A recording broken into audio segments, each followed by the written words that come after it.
The sun blazed gently over the coastline, glinting off the pristine windows of the most exclusive resort in Zanzibar. Ethan Daniels adjusted his sunglasses as he stepped onto the marble deck, his wife Amelia beside him, laughing softly at something their teenage daughter, Brielle, had just said.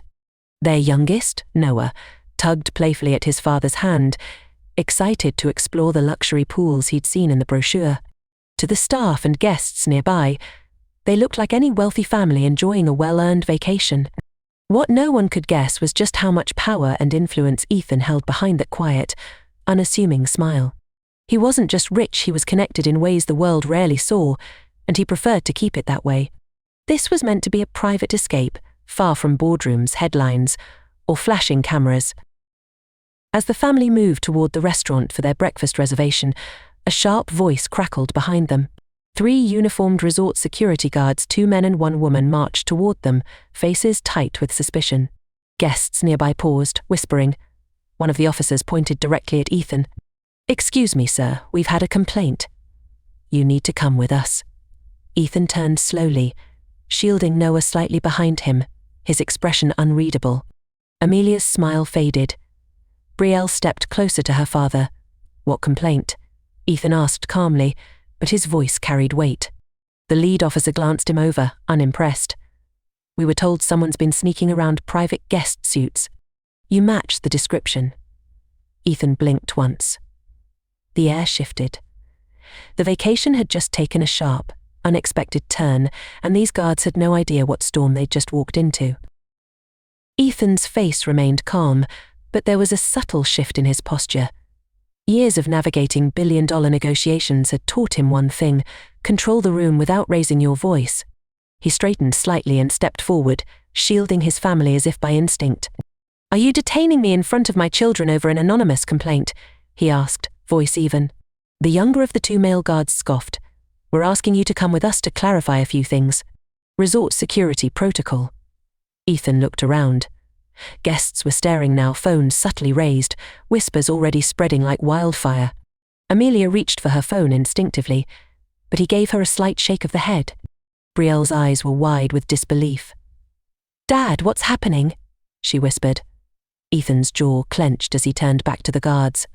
They had no idea what line they had just crossed. The female guard tried to sound sympathetic. "Look, sir, if you cooperate, we'll have this cleared up quickly." "But we can't just ignore the complaint." Ethan gave a small, humorless smile. "Let me ask you this, what room number am I supposedly sneaking into? Do you have kept footage? A witness?" The question clearly rattled them. The lead guard's confidence faltered for a moment. "We're just doing our job." Ethan tilted his head. "And I'm trying to enjoy a morning with my family. Do you even know who I am?" The youngest guard rolled his eyes. "We don't care who you are." That was the moment the tide shifted. Amelia stepped forward, placing her hand on Ethan's arm. "Let's go." "Let them make their mistake." Ethan nodded slowly, adjusting his cuff. "All right then," he said coldly. "Let's go find out how deep this mistake really goes." The walk from the terrace to the security office felt longer than it was. Guests moved aside, watching the scene unfold as if it were a live reality show. Ethan kept his chin high, exuding a quiet power the guards seemed blind to. Inside the resort's glass-walled security center, the air was cool but tense. Ethan was asked to sit. He declined. "I'll stand," he said, folding his arms. The officers began scrolling through their monitors and tablets, clearly searching for something to justify the claim they'd acted on. Amelia, standing close behind him, stared at the guards with silent fury. Brielle had tears in her eyes. Noah clung to her side, confused and scared. Ethan's patience was razor thin now, but he waited, watching, calculating. There was a certain calm he carried that came only from knowing you were 10 steps ahead. Then the youngest officer turned around, holding a file pulled up on a screen. "Name?" he asked, barely looking at Ethan. "Ethan Daniels," he replied flatly. The room went still. The head of security froze, then slowly turned from the screen. His face went pale. "Sir, Mr. Daniels, are you the Ethan Daniels?" The change in tone was immediate. One guard reached for his radio. The head of security stood up, mouth slightly open. "Please forgive us, sir. We had no idea." Ethan raised an eyebrow, expression like stone. "No, you didn't. But you assumed anyway." Amelia stepped forward, now fully composed. "I'd like your manager. And your corporate office on the line." Now, the same guards who had confidently escorted Ethan into the room now scrambled like students before a furious principal. Ethan glanced at the security camera in the corner.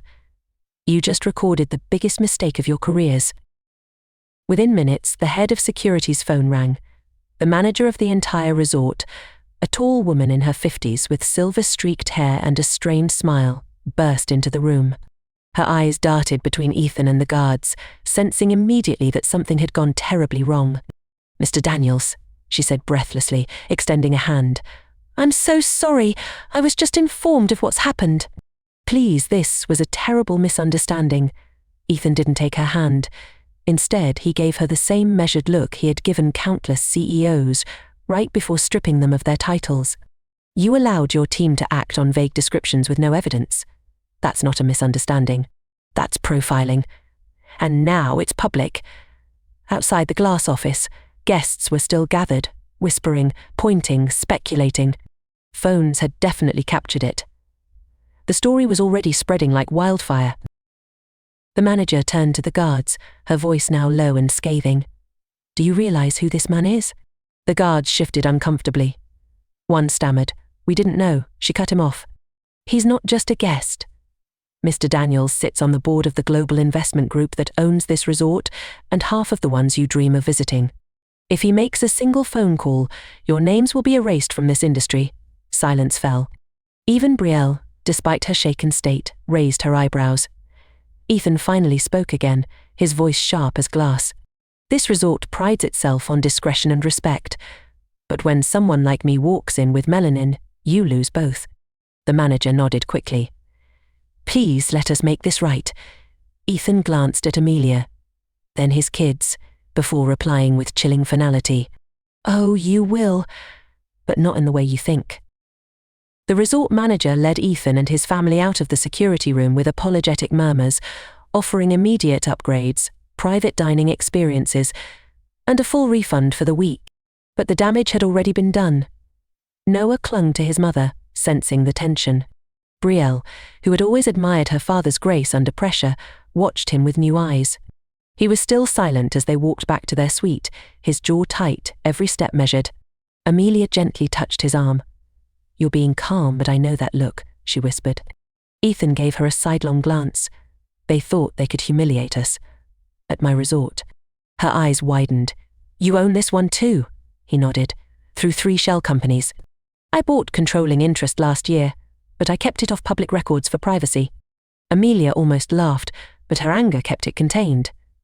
"Then what now?" she asked softly.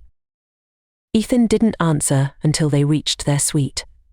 Once the kids were settled inside, he pulled out his phone and walked to the private balcony.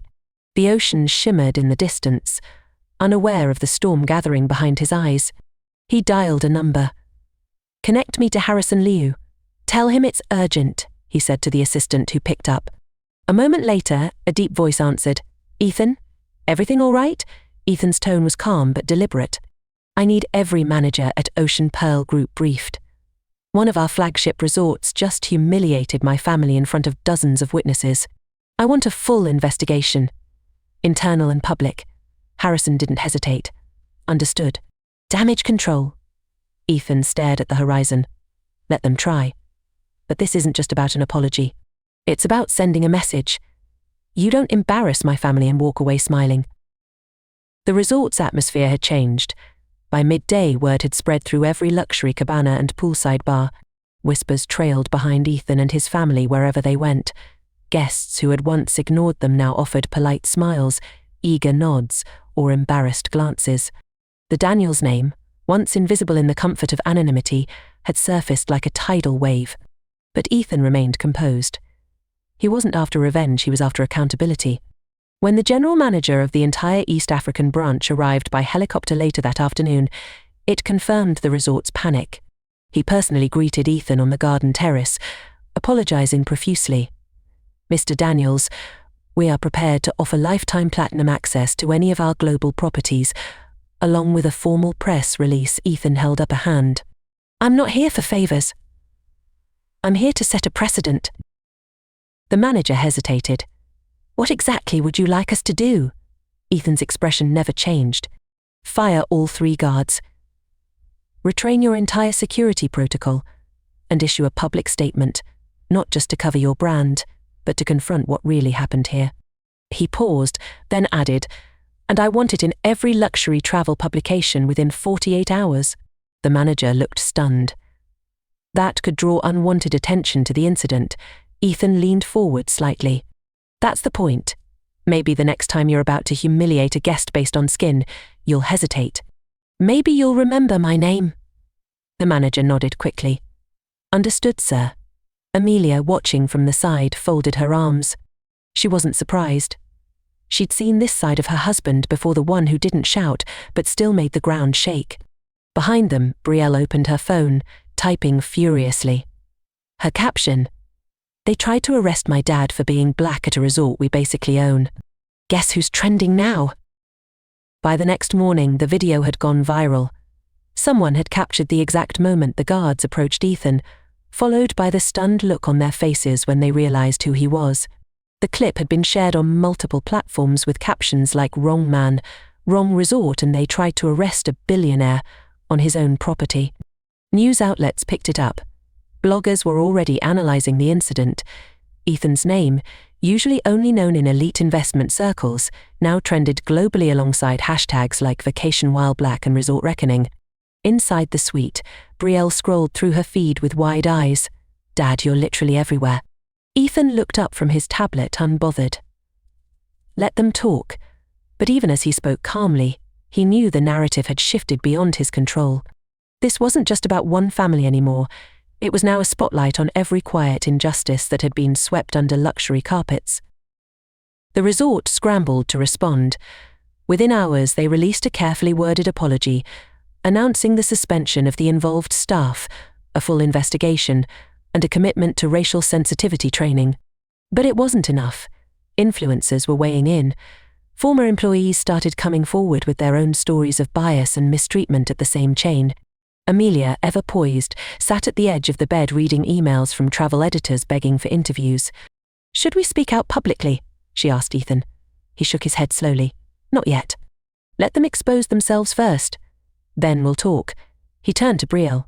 "If anyone asks you to delete your post, don't. Keep it up. Truth needs witnesses." Brielle nodded solemnly. In that moment, she saw her father not just as the man who built empires, but as someone who could turn a personal insult into a movement. While the public storm raged online, Ethan was busy behind the scenes. He scheduled a private video call with his legal team, marketing executives, and a PR strategist based in New York. The agenda was simple: protect his family, but hold the resort chain accountable legally, ethically, and reputationally. "We don't need a lawsuit," Ethan said, leaning forward in his chair, "but we need something that stings more than cash reform, policy, pressure." One of his attorneys, a sharp-tongued woman named Cynthia, grinned through the screen. "So we're applying billionaire pressure?" Ethan nodded. The quiet kind. The kind that makes CEOs lose sleep. Across the room, Amelia watched her husband work, proud but concerned. She knew the cost of public battles. They were never just about money or headlines, they always came with threats, backlash, and hidden claws. Later that evening, a confidential memo was leaked to the press, an internal document showing how the resort staff had profiled several guests in recent months based on race or appearance. It was damning. And it only added fuel to the fire. The resort's parent company was now under intense scrutiny. Travel blogs began blacklisting them. A few celebrities reposted Brielle's video calling for accountability. Amelia sat beside Ethan as they watched a live news segment featuring the story. "They're saying you've opened the door for real change," she murmured. Ethan rubbed his temples. "I didn't open it. I kicked it off its hinges." Then he glanced at her with a quiet fire in his eyes. "They picked the wrong man, at the wrong time, with the wrong family watching, Outside, the resort's facade still shimmered in the nightlights, but behind the curtain, everything was starting to fall apart. The following morning, Ethan's personal assistant knocked gently on the suite door. "Sir," she said, holding out the phone, "you have a call from the global CEO of Horizon Escapes." Ethan didn't flinch. "Put it through." He stepped out onto the balcony, the ocean breeze brushing against his face as he answered. "Ethan speaking." A deep voice replied, tense but respectful. "Mr. Daniels, this is Lionel Hart. I want to begin by offering my deepest apologies for everything." Ethan said nothing, letting the silence stretch until Lionel filled it. "I've been briefed. Watched the footage. I was horrified. Those employees will never work for this brand again. I want to meet you personally. Today, if possible." Ethan looked out at the horizon. "You should have called before the world found out." Lionel's voice softened. "I was wrong not to reach out sooner. But I'm here now and I'll come to you." An hour later, a sleek black helicopter touched down on the resort's private helipad. Guests watched curiously as Lionel Hart, a famously discreet executive who rarely made public appearances, stepped out in a crisp grey suit. He was escorted to Ethan's suite immediately, where Amelia, Brielle, and Noah waited in the lounge. "Thank you for agreeing to meet," Lionel said as he entered. Ethan stood, tall and unwavering. "I assume you're not here to save face." Lionel nodded. "I'm here to take responsibility and make things right." He glanced at the kids, then back at Ethan. "Your daughter's post." That wasn't just viral, it was truth. Raw, unfiltered truth. And it showed me how far we've fallen. Ethan didn't blink. "Words are easy. Action is expensive." Lionel straightened. "Then let me pay for both." And in that moment, the meeting became more than an apology, it became a reckoning. Lionel Hart stood before Ethan like a man who knew he was standing on the edge of a cliff. "We've had incidents before," he began, "but never something this public, or this deserved." Ethan folded his arms, his voice low. "You're right. This isn't the first time something like this has happened, but it should be the last. You've built an empire on luxury and exclusivity, yet your policies allow exclusion based on appearance. That's not luxury. That's hypocrisy." Lionel looked genuinely remorseful. "I've already begun launching an internal audit. The directors are meeting tomorrow to discuss restructuring guest relations, security training, and accountability standards. But I want you involved. I want to turn this into something real, something lasting." Ethan raised an eyebrow. "You want me to fix your broken system?" Lionel nodded. "Yes, if you're willing. Because I know you'll tell us the truth, no matter how expensive it is." Amelia leaned forward, her voice cool. "And what about our family? You've put us at the center of a scandal. My children were traumatized. You can't fix that with a press release." Lionel turned to her, his voice softer. "I'm deeply sorry, Mrs. Daniels. What happened to your family is unacceptable. And while no apology will erase that moment, I intend to ensure it never happens again, not to anyone." Ethan finally moved to sit, motioning for Lionel to do the same. "All right, then here's how this goes. You're going to fund and launch a global inclusivity initiative for all Horizon properties. You're going to hire a diversity executive who doesn't answer to marketing but to you, and you're going to do it publicly." Lionel took a breath, nodding. "Done." Ethan added, "And Brielle? She's going to speak at your first leadership summit." Her voice started this. Her voice should lead it. Lionel blinked, then smiled faintly. "Then let's begin." Later that night, Brielle sat cross-legged on the hotel suite couch, still in disbelief. Her phone hadn't stopped buzzing all day, requests from journalists, messages from classmates, even a DM from a major human rights foundation. She looked up at her parents. "Wait, you really want me to speak at their summit?" Ethan gave her a steady nod. "Your words changed something. It wasn't loud. It was honest.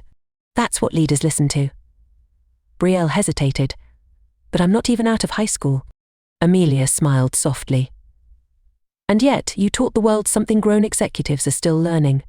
Brielle bit her lip, overwhelmed, but a small fire lit behind her eyes. "Okay, I'll do it.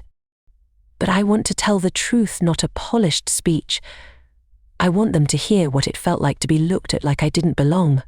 Ethan nodded again. That's exactly what they need. The next morning, the resort's main conference room was transformed into a private press and leadership forum. Media weren't allowed in, but word of the summit spread fast. Executives from sister properties flew in overnight. Lionel Hart introduced Betrayal personally, his voice solemn and proud. When she walked onto the stage, there was silence. She stood straight, her curly hair pulled back, a soft blouse tucked into crisp jeans. "I'm not here to be polite," she began, voice trembling slightly. "I'm here because someone thought my father didn't belong at a place he owned. I watched people who didn't know us humiliate my hero. And I realized something belonging isn't something you can buy. It's something you deserve." The room sat frozen. Ethan watched from the front row, one hand on Amelia's knee. For the first time since the incident began, he felt something powerful stir in his chest. Hope. Until... Betrayal's final words lingered long after she stepped off the stage. Many executives couldn't meet her eyes as she walked past. Lionel Hart returned to the microphone but didn't attempt to follow up with a long speech. "You've heard the truth," he said simply. "Now we act." Behind the scenes, several managers who had remained quiet about systemic profiling were quietly dismissed. Ethan didn't gloat, he observed. He met privately with Lionel after the summit. "Change doesn't happen in meetings," Ethan said. "It happens when people fear silence more than discomfort." Lionel nodded. "I've seen that now. I underestimated what would come from your family's voice. I won't make that mistake again." Ethan gave him a firm look. "You don't need to fear me. Fear what happens if I say nothing. Because next time I won't be in the room to fix it." Meanwhile, online buzz didn't slow. More guests and with small followings, others influencers began sharing subtle stories of exclusion, sudden suspicions, or disrespectful treatment in high-end spaces. The Daniels incident had cracked open a door too long kept shut. And it wasn't just about race anymore, it became about dignity. A travel journalist called Betrayal's speech the turning point of an industry built on gatekeeping. Amelia sat on the balcony that evening, reading the article aloud to Ethan. He listened quietly, watching the waves.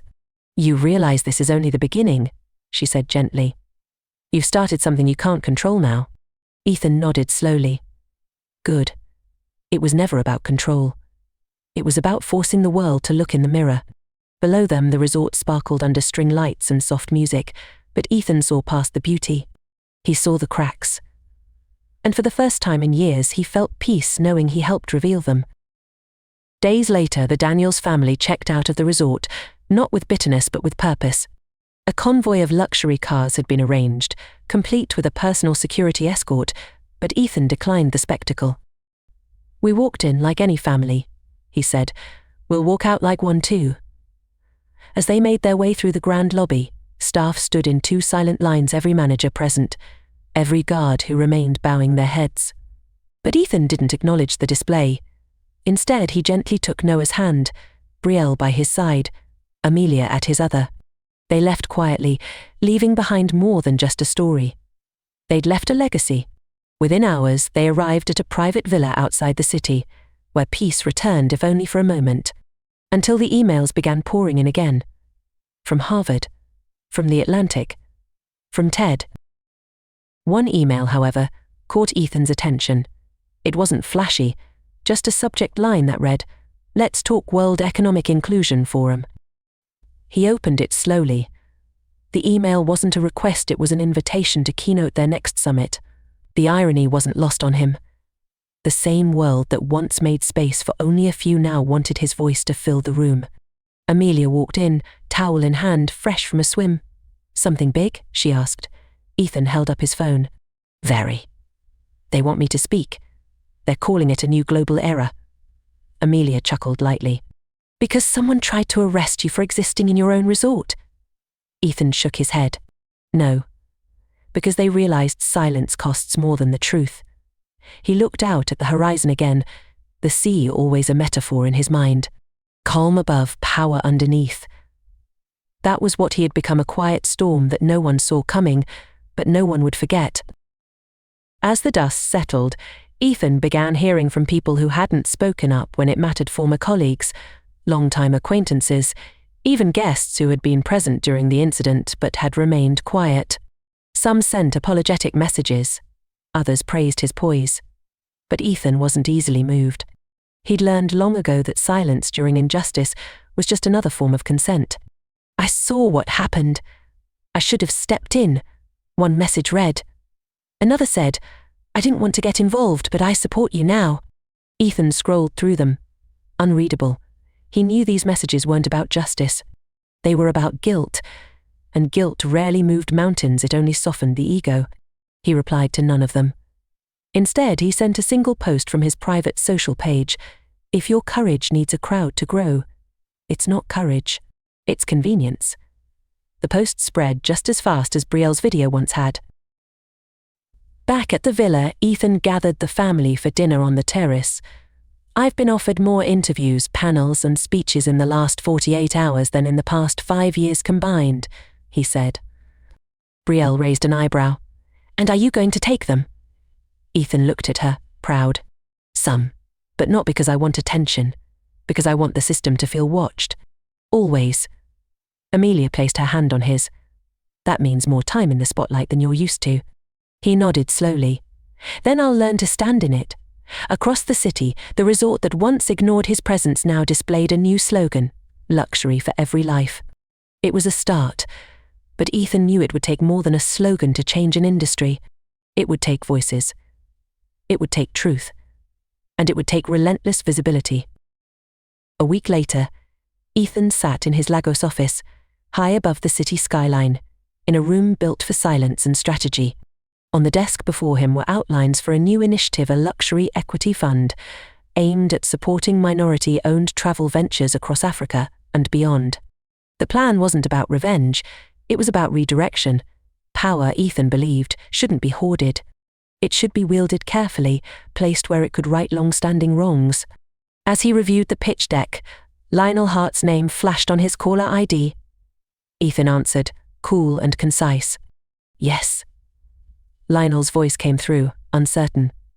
"We've begun the internal reform. Policies are being updated, teams rotated. But we've also lost 3 investors since the story went viral. They claim you've destabilized their trust."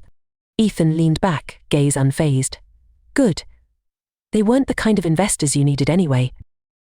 Meanwhile, Amelia was quietly building something of her own. In the days following the summit, she had received countless messages from women, especially black mothers, thanking her for her composure, her courage, and her grace. Rather than speak publicly, Amelia chose a softer route. She began drafting a short book. Not about wealth, or marriage, or scandal, but about raising children with dignity in a world that tried to strip it away. "I want it to feel like sitting on a couch with a friend," she told Ethan one evening. "No media gloss. Just truth and comfort." Ethan nodded, deeply moved. "You'll help more people with that than I ever could with a press release." Together, they didn't just respond to the incident, they transformed it into fuel. They knew the world wouldn't change overnight. But they also knew this. Behind every storm was a choice: hide or build. And they had chosen to build. It was a warm evening when Ethan finally sat down for his first post-incident interview. Not with a major network, but with a rising podcast host who had quietly earned respect for thoughtful, race-conscious conversations. Ethan had chosen him on purpose. Sometimes, he told his assistant, the loudest impact comes from the smallest rooms. The studio was dim, the atmosphere intimate. The host, a soft-spoken man named Tai, greeted Ethan with both awe and humility. "Mr. Daniels, the world has heard a lot about you lately. But I'd love for them to hear from you." Unfiltered. Ethan smiled faintly. "Then let's talk." The conversation was calm but piercing. They discussed luxury, perception, and the invisible barriers powerful black men still faced no matter the balance in their accounts. "You can buy a suite," Ethan said, "but you can't always buy respect.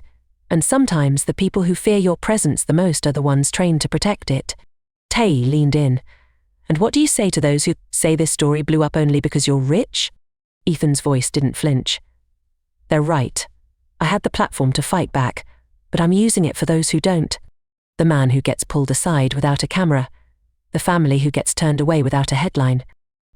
That's who I speak for."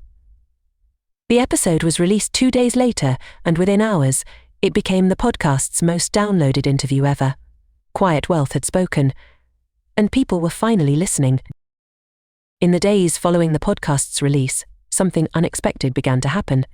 Luxury resorts from other chains started issuing statements, not because they were involved, but because they didn't want to be next. Ethan had become a symbol, a quiet warning in the hospitality industry. "Ensure your policies match your promises," one editorial wrote, because Ethan Daniels might be watching. Ethan, however, had no interest in celebrity. He turned down a feature on the cover of a major finance magazine and declined an offer to have a documentary made about the incident. "Let the work speak," he told his assistant, and it did. His new equity fund attracted silent partners from unlikely places, one of whom was a former CEO who had once refused him entry to a golf club. Now, he offered full backing with no questions asked. Amelia, too, saw her book take shape with clarity and peace. Titled Grace in the Shadows, it was raw and personal. In it, she described the morning her husband was nearly escorted away in front of his children, and the night they sat together in silence, trying to shield their kids from a world that judged before it asked. Early chapters were shared with publishers, and 3 offers came in within the first week. But Amelia wasn't chasing book deals, she wanted impact. She planned to donate every cent earned to fund scholarships for children who had been mistreated while traveling. Justice, she told Ethan as they reviewed her proposal, should reach further than our own doorstep. Ethan smiled at her, that quiet pride shining through. "Then let's build a longer table." And so, from one incident that started with humiliation, they were crafting a legacy that would whisper through generations. 3 weeks after the incident, during a quiet afternoon at his Lagos headquarters, Ethan received a surprising visitor. Dressed in a tailored tan suit, with a leather briefcase in hand, the man introduced himself as Victor Sterling, an investor who had once pulled out of a deal with Ethan's firm years ago, citing risk management concerns. Back then, it had been clear to Ethan what risk truly meant. But now, Victor came with a different tone. "Mr. Daniels," he said, not quite meeting Ethan's eyes, "I owe you an apology. I misjudged you then. And I underestimated what you've built." Ethan didn't smile. He didn't offer a seat. "You came back because I became visible. Not because you had vision." Victor flinched, his pride briefly dented. "I'd like to invest in your new fund," quietly, generously. Ethan finally leaned forward. "Tell me something, Victor. Do you want to build something, or buy your way into the narrative?" Victor hesitated. "Both, I suppose." Ethan nodded slowly. "At least you're honest." But then he added, "This fund isn't for redemption. It's for justice. I don't need money. I need conviction." After a tense pause, Ethan gestured for his assistant. "Set him up with a background assignment. Let's see what he's really here for." Victor's face betrayed a mixture of gratitude and discomfort. As he walked out, Amelia stepped into the office. "Old ghost?" she asked lightly. Ethan smirked. "One of many." She handed him a cup of tea. "Let them come. You'll know who's genuine." Ethan nodded, sipping quietly. "Yes, because when power shifts, the room fills with echoes. But I know which ones matter." The Daniels family had not just survived a scandal, they had transformed into gatekeepers of a new, better standard. And not everyone would pass through. The noise eventually died down. The headlines faded, the hashtags stopped trending, and the world, as it always did, moved on. But for Ethan, that was exactly when the real work began. Without the pressure of the spotlight, he quietly hired a diverse team of young analysts and strategists to manage the equity fund. He flew under the radar, attending board meetings not as the loudest voice but the most deliberate. "Let them clap for someone else," he told one of his advisors. "I'm not here for applause. I'm here for permanence." Brielle, meanwhile, had returned to school with new confidence.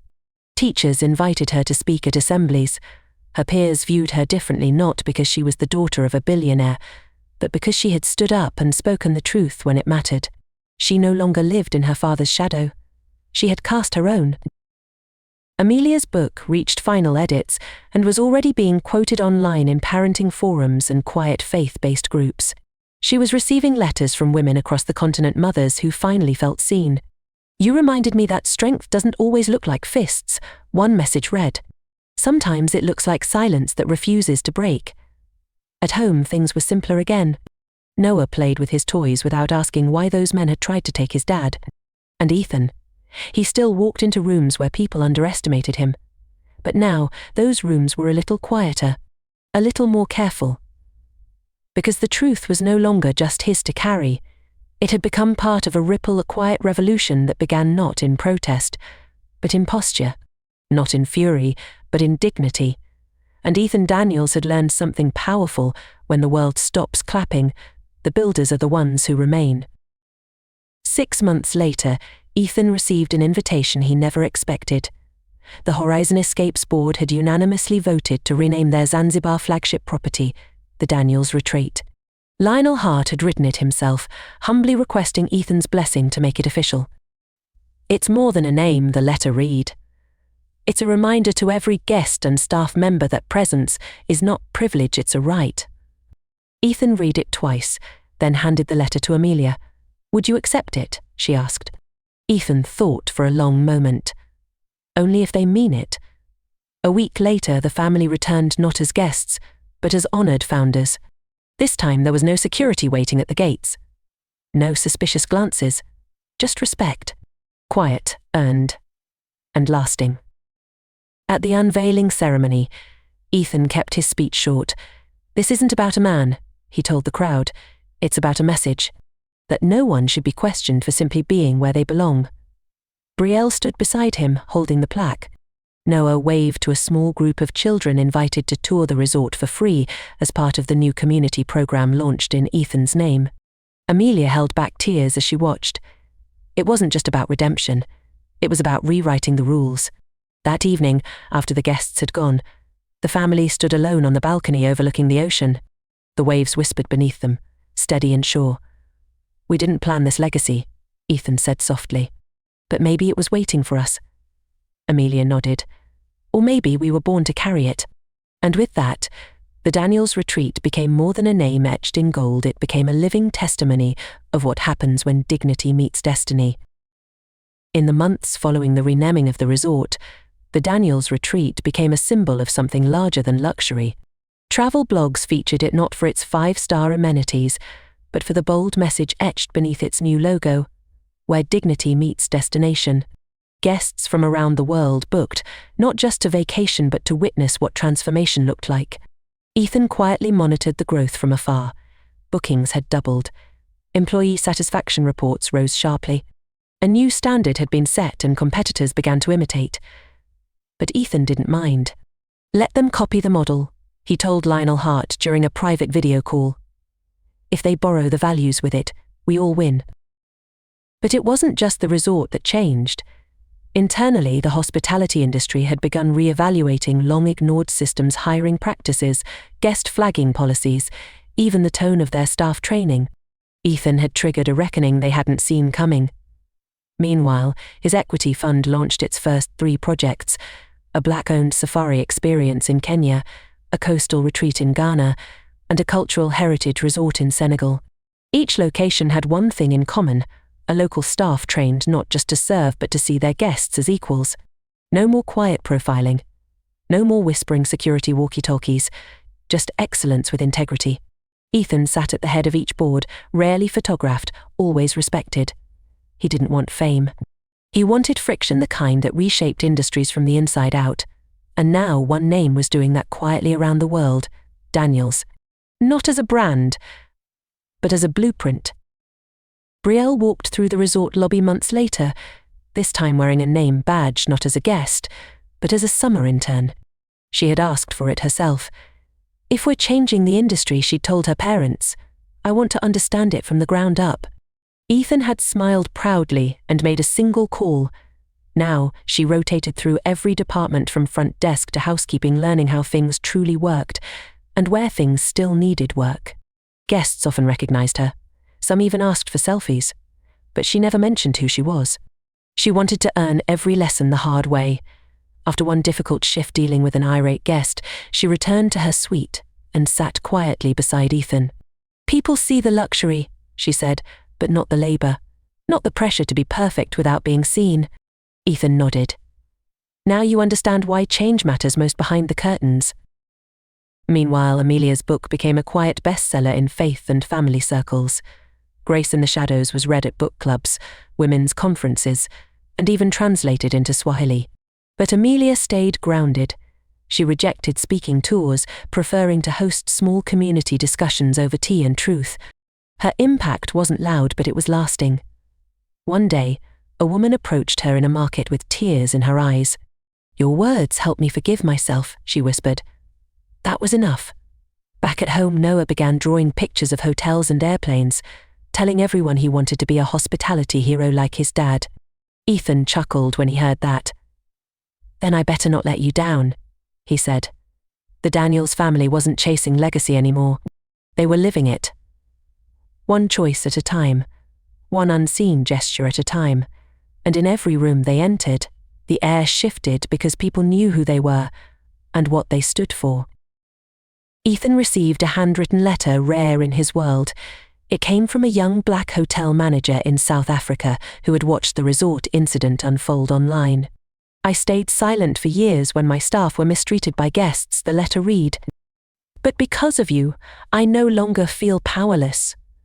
Thank you for showing me that dignity isn't just a word, it's a demand." Ethan placed the letter in his drawer beside a few others like it. He didn't post about them. He didn't need to. The ripple effect was working, quietly changing corners of the world without fanfare. That had always been Ethan's vision, transformation, not applause. And now the Daniels name was opening doors in countries where before it was closed with suspicion. It wasn't wealth that gave him that power, it was purpose. At a global hospitality summit, Ethan was offered a Lifetime Achievement Award. He politely declined. "The work isn't done," he told the committee. "Give it to someone still fighting with fewer tools." The room had fallen silent, but no one argued. Instead, a new tradition was born, the Daniels Honor, awarded yearly to changemakers in global travel equity. Ethan watched its launch from his office, quiet and content. Brielle called later, glowing with excitement. "You know what this means, right?" she said. "They're building a system that will outlive you." Ethan smiled.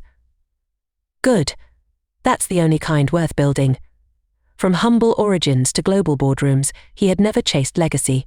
But now, legacy followed him everywhere, not in marble statues or gilded portraits, but in changed minds, brave voices, and young leaders who no longer needed permission to belong. One evening, as the sun set over their private coastal home, Ethan gathered his family around the fire pit. There was no press, no audience, just warmth, laughter, and soft waves in the distance. Noah poked at marshmallows while Brielle shared stories from her internship. Amelia watched them all, her heart full. Ethan, after listening for a while, leaned forward. "I want to tell you something," he said, his tone quiet but firm. "People will always judge you by what they can see. Your clothes, your skin, your silence.